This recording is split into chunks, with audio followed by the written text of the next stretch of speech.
country and as a government. That's why we're increasing expenditure on attendance services by $140 million over the next 4 years. That means that we will be increasing by roughly 50% the amount of money that goes into the attendance service, and it also comes with a serious overhaul of the quality we get for that money, because, as I'll be the first to say, spending money in and of itself is not a solution to any problem. Keeping people accountable for outcomes, in this case higher attendance, is vital, and that's why we're also investing in much better case management systems, much better data, so not only do we know how much we're spending on attendance services, but we can show whether or not we're getting results. The country will be divided into approximately 80 regions, each of which will have a single attendance service contracted, and in the case of schools with particularly poor attendance or large challenges, there will be additional funding for in-house full-time equivalents to help with their challenge. This has been quite a journey over the last year, getting to grips with why our attendance service doesn't work and how it could work. I've held hui or roundtables with people up and down New Zealand who actually work on the front line. Youth aid police officers, attendance officers working within schools, principals, deputy principals and deans, people from the social services who actually go and knock on the door, go into students' homes and find out why they're not attending and then get them to attend. I've come across some real heroes. One of mine I call Philippa from Freiburg. Philippa is on the staff there, and every time she has a new cohort of third formers or year 9s coming into Freiburg, she takes all of the data from the feeder schools, puts it onto one spreadsheet and starts to work out which students, based on her experience, are likely to be a challenge with attendance. And I went back to the Beehive and I said to the people in the Ministry of Education, how is it possible that with all the power and resources of the New Zealand government, Philippa from Freiburg is making better use of data? That's why we're now publishing daily data. We're overhauling the codes for recording attendance, and we are publishing that data in a way that can be used to measure performance of attendance services. This is all in addition to changes rolled out next year where every school will be required by law to have an attendance management plan based on the learnings from those hui, listening to people like Philippa up and down New Zealand. We're going to call this system STAR. It's currently being trialled in just over a dozen schools term 2 this year. It stands for Stepped Attendance Response Scheme, and it steps out what actions are required from the school, the government, the various agencies such as police and oranga tamariki, and also, and critically, the parent and the student themselves, depending on their level of attendance. If they're over 90%, which is the government's target, then that is all ka pai and fantastic. If the students, as it turns out, are starting to decline below 90, at each phase of the STAR there are different levels of attendance requirement, or different reactions, different responses to those declining attendance levels from each of the actors involved. So we're creating a really joined up solution that has a role for everybody, because ultimately all of us in New Zealand will bear the costs or benefits of school non-attendance or attendance. I just want to finally acknowledge a few people. Ituali, the principal here at Thorndon School, thank you very much for hosting us. Ituali has just started here at Thorndon School, and just from talking to the students I can tell he's a hit, but he's also a very good example of the kind of proactive approach that is required for a principal to get attendance up. His attendance certainly has risen just in the short time that he's been in charge, and I think that is a reflection of a proactive approach, actually talking to the parents about what the students are missing out on if they don't attend, and encouraging the parental attitude towards attendance to improve in his school community. That's a real star right there, Ituali, and we're very lucky to have people like him that are prepared to run schools. At this point I could give you quite a few more anecdotes, but I probably shouldn't. So in that event I might let you guys ask some questions.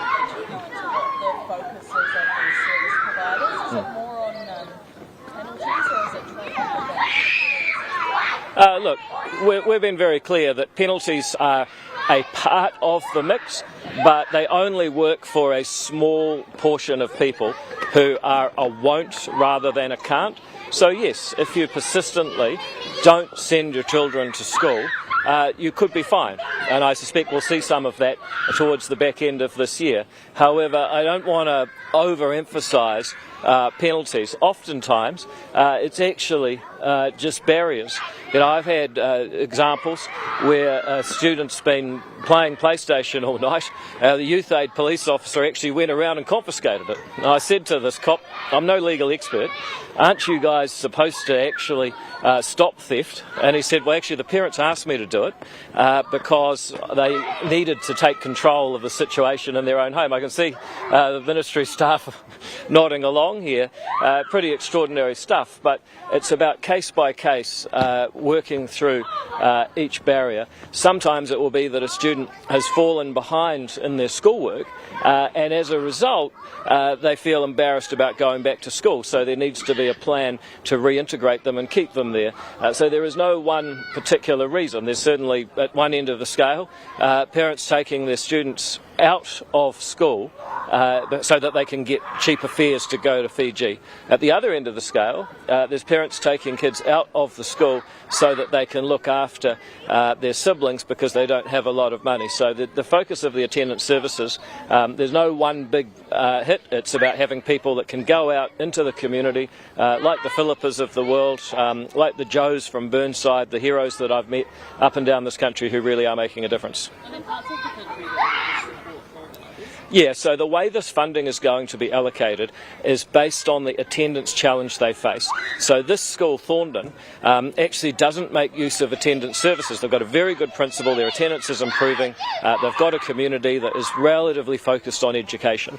On the other hand, there are communities where the parental approach to education is maybe not as committed, and that's the area where we're going to have more of this money going in to fund more attendance officers. And what we can actually do with this is nearly double the number of students that we can reach. Now, I'm not going to put a hard number on that because we haven't contracted them all, but at the moment we haven't been putting in enough money to reach the students we need to reach. This funding boost will change that, but it's critical that we don't just throw money at the problem, we also measure the results. So which parts of the country? Look, the data tells us that areas like Northland have quite a big challenge. Some parts of Auckland, East Coast, Tairāwhiti, there's a challenge there. But I wouldn't stereotype areas. You know, you take an area like Southland or Otago, which tend to have some of the highest attendance. There can still be communities there that need help. So we try not to, stereotype or put a broad brush over any one community. In my view, a good school leader can actually make the most difference. At the moment we have about 300. The number that we will be contracting will depend on exactly how that goes, but we're basically doing about a 50% increase in the funding here, so you can kind of make a guess from there, but I'm not going to try and sign up to a number today. Yeah. What will they take considering the ERA was built down that quite inefficient and time-consuming trying to find these young people? Yeah, so the new case management software is critical. When I came into this job, I sat down with the Ministry of Education and I said, look, how much are we spending on what? And they gave me a big spreadsheet. And I said, okay, which are the best things we're doing and which are the worst things we're doing? And I thought, we'll just stop doing the bad things and do more of the good things, you know. Unfortunately, they said, we don't know which ones are most effective.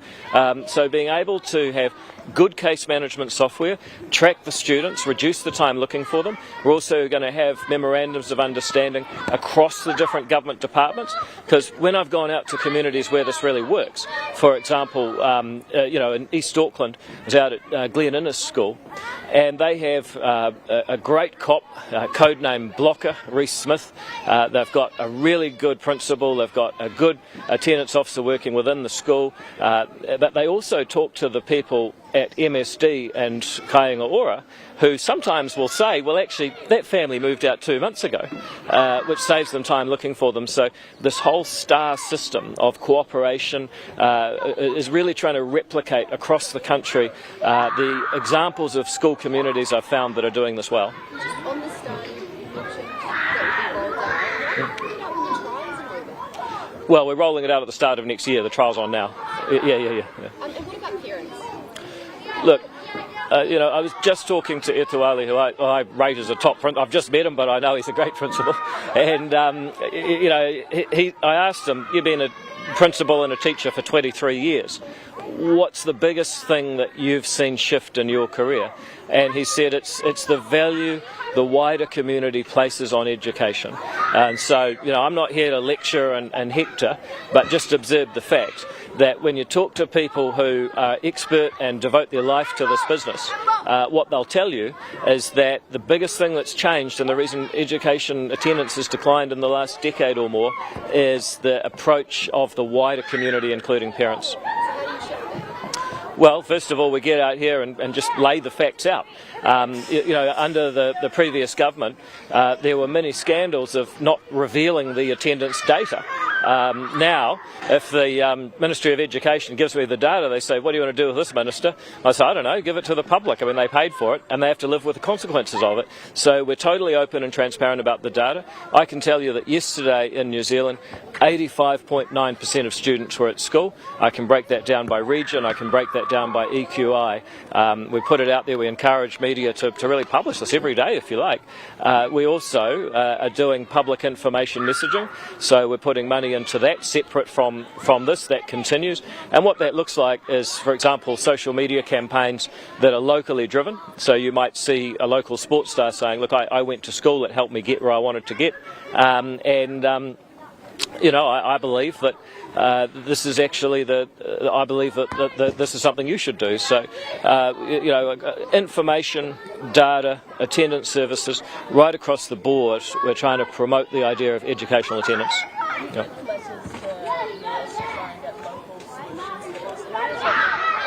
Well, I've tried to encourage the mayors. I thought if I was a mayor going into a local body election, I'd totally pick it up and run with it.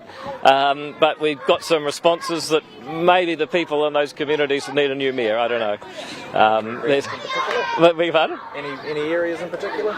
Oh, look, I don't want to get into local politics today, but look, all I'd say is that, we all own the attendance data. We all own the outcomes of non-attendance. We all have an interest in raising attendance. And so whether you're a mayor, iwi leader, a business owner, there's things you can do. I mean, I would like to say that businesses should not serve students in uniform during school hours. You've got a moral obligation as a part of your community to not to try and make a few extra bucks, selling a bottle of Primo when you know that the child should be learning. Actually tell them, get back to school.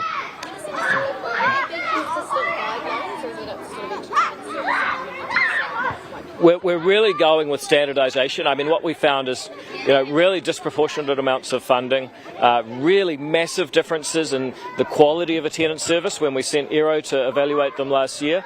What we're doing is 80-odd regions, one provider in each, assessing against the data, and each school having an attendance action plan under legislation to implement the STAR. So we are trying to take the things I've learnt from the best communities that I visited and get those good practices to be everywhere practices. You talked about 80 attendance services. I think it's a larger number. I think it might be over 200, but that's because you have a lot of small contracts, and often in one area there'll be multiple contracted.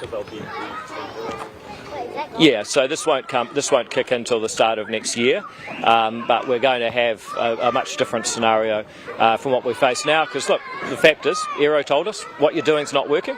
And that gives you two choices: keep doing it and see what happens, or change things. And the bulk of the money's going to be attendance service Yep. and some for services. Can you just talk us through what the difference is between those two?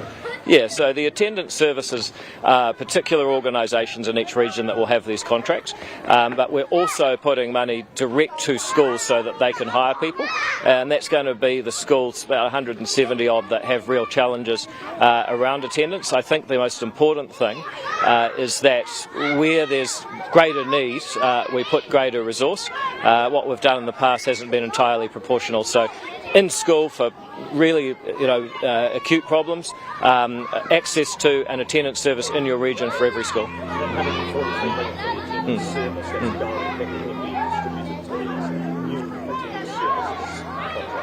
Yeah, that's right. Yeah. So there'll be a new contracting process in place by the start of next year. The fines, you talked about there are different reasons for why kids may not be attending school. What gives you confidence that you're going to be able to have a nuanced system that's going to be able to take account of that? Well, in terms of, doing a prosecution's a big deal.